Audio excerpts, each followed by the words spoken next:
tiek veltīta Kristus nemirstīgās mīlestības pasludināšanai, kas dod visiem izslāpušajiem dzīvības ūdeni bez maksas.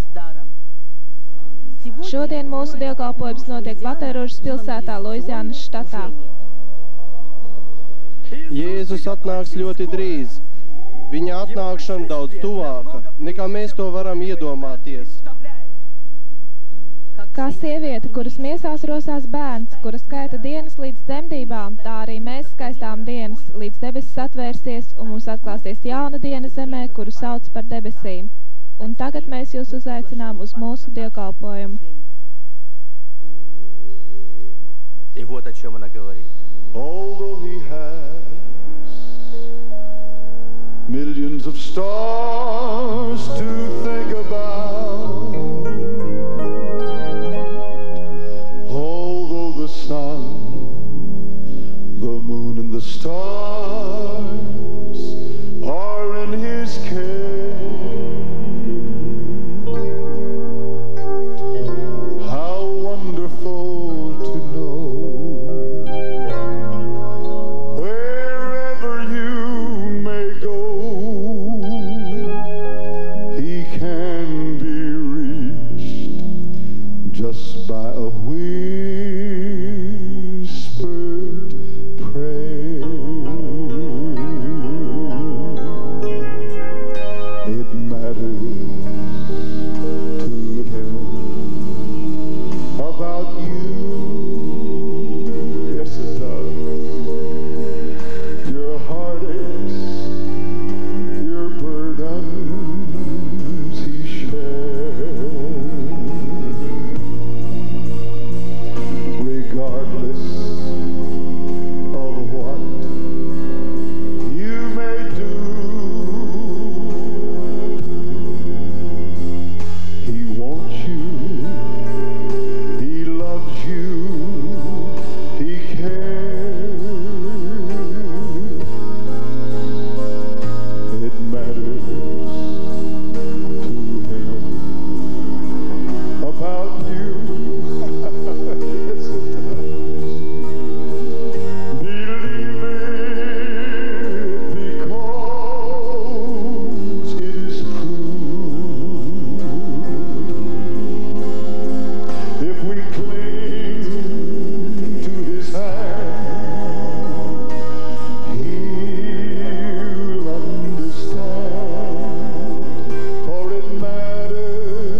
jaunās celšanās cerībai ir jāpalīdz kristietim staigāt tīrībā un svētumā, jo šī diena ir tuvu, un tā ir šķīstījošā cerība.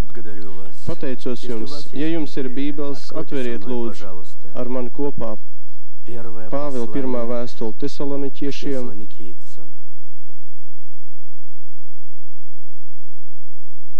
4. nodaļu, no 16. līdz 18. pantam. Slava Dievam, ka viņš rūpējās par mums. Par jums rūpējās. Aleluja! Kaut es arī lasīšu tekstu, kuru jums norādīju. Faktiski es sludināšu no 1. Jāņa 2. nodaļas 28. panta. Pēc tam 3. nodaļa, 2. pants. Pēc tam vēl arī 3. pants. Bet mēs vēlāk pie viņu pieskarsimies. Pāvils uzrakstīja šādus vārdus. Pats kungs nāks no debesīm, kad Dievs to pavēlēs, atskanot erceņģeļa balsī un Dieva bazūnei, tad pirmie celsies tie, kas ticībā uz Kristu miruši. Pēc tam mēs, dzīvie, kas vēl pāri palikuši kopā ar viņiem, tiksim aizrauti gaisā padebešos pretim tam kungam. Tā mēs būsim kopā ar to kungu vienmēr. Ieprieciniet citu ar šiem vārdiem. Bet 5. nodaļā viņš saka, bet par laiku un stundu, brāļi, man jums nav jāraksta, jo jūs paši labi zināt, ka tā kunga diena nāk tāpat kā zaglis naktī, kad sacīs, nu ir miers un drošība, tad pēkšņi par viņiem nāks posts, kā dzemdības sāpes pār grūtnieci, un viņi nevarēs izbēgt. Bet jūs, brāļi, nedzīvojat tumsībā, ka šī diena jūs varētu pārsteigt kā kāds zaglis. Manas svētrunas tēma ir ņemta no 1. Jāņa vēstules šķīstījošā cerība. Mēs pie viņas atgriezīsimies nedaudz vēlāk. Šķīstījošā cerība. Vairākus gadus atpakaļ man bija izdevība būt Kostarikā. Es aizbraucu, lai apskatītos vienu no mūsu misijas uzbūvētajām skolām.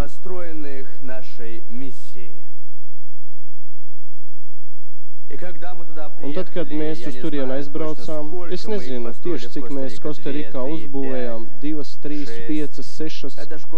Šī skola bija pārpildīta no bērniem. Gandrīz visi bērni ir no ļoti nabadzīgām ģimenēm.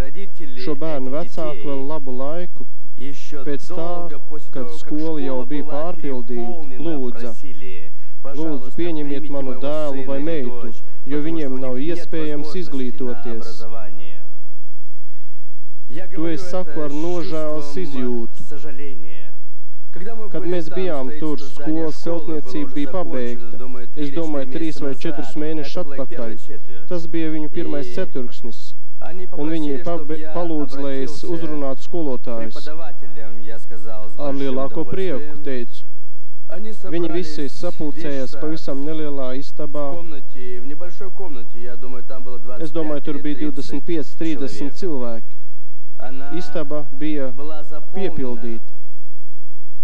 Vēlāk es uzzināju, ka skolotājs bija pārsvarā mūķens no tās vietas, kur bija saņēmusi glābšanu, kā man vēlāk teica, caur mūsu televīzijas pārraidēm. Viņi atbrīvojās no reliģiozās stagnācijas un saņēmuši svētā gara kristības, un svētā gara kristībā dzīvo priekš Jēzus. Es tāpat uzzināju, ka viņi pilnīgi atšķirt no saviem radiem un draugiem, it kā viņi nemaz nebūtu.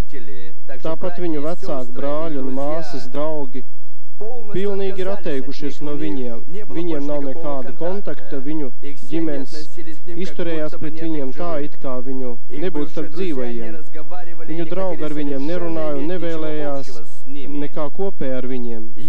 Es uzzināju par to pēc savas īsās uzrunas. Es tomēr teicu, labprāt. Un svētais gars zinādams viņu vajadzības, es neko nezināju par to, bet viņi ļoti par to bija noskumuši un pārdzīvoja to.